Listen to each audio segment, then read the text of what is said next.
They travel thousands of miles, risking everything in pursuit of a better life in the United States. For many, the journey brings them here, to El Paso, Texas, where over the past year, the sheer number of migrants created a humanitarian crisis. It's overwhelming. I think sometimes I cannot absorb all this pain because there's so much going on. We have for the church. Father Rafael Garcia is pastor of El Paso's Sacred Heart Church. Last winter, he watched as the emergency unfolded on his doorstep. There were some days when there was like 1,200 people or so around this area, sleeping on the streets, in front of stores, around the church for sure. Father Garcia leapt into action, turning the church's school gymnasium into a shelter. So, what is it that they receive here? They receive, first of all, a place to sleep. We have 3 meals a day here prepared. We have some over-the-counter medication. We have a clothing room. How many people have you been able to serve? We've served thousands for sure, thousands and thousands. Father Garcia had help from an army of volunteers like 83-year-old Frank Padilla, who distributes clothing at the shelter. I'm very proud of the city. The people that are helping here, they are the heroes. They really make these people feel at home.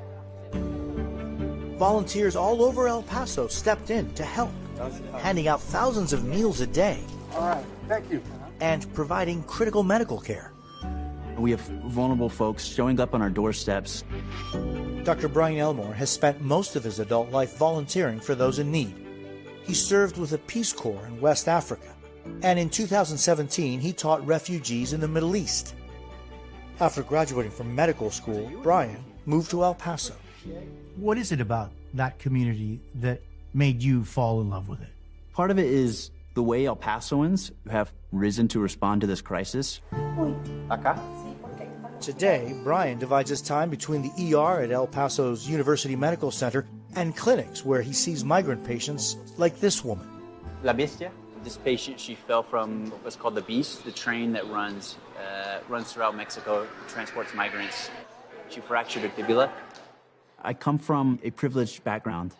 I have a responsibility to give back and to serve. Medical student Fabiola Ramirez feels that same sense of responsibility. The stories of the migrants she cares for resonate with her personally. When I was 14, my family and I moved to the United States, and I remember the struggles. Do you see yourself reflected in the people that you are serving here? You see confusion, but you also see excitement and you see hope. And that's the way my family and I felt. Fabiola is part of a program run by Texas Tech University Health Sciences Center and Doctors of the World that brings medical care to migrants in shelters around El Paso. Luckily for me, I had a lot of mentors. I want to extend my hand as well. I want to help others, and I want them to succeed, just like I succeeded. The work is exhausting. The needs are never-ending. But the volunteers here say they are the ones inspired by the people they serve. What is it that they have taught you? So migrants arrive here just filled with this hope. It's that land of opportunity for them. It's encouraging to be reminded that people still believe in America. And it makes me want to live up to their expectations, to be the America that they imagine this country to be.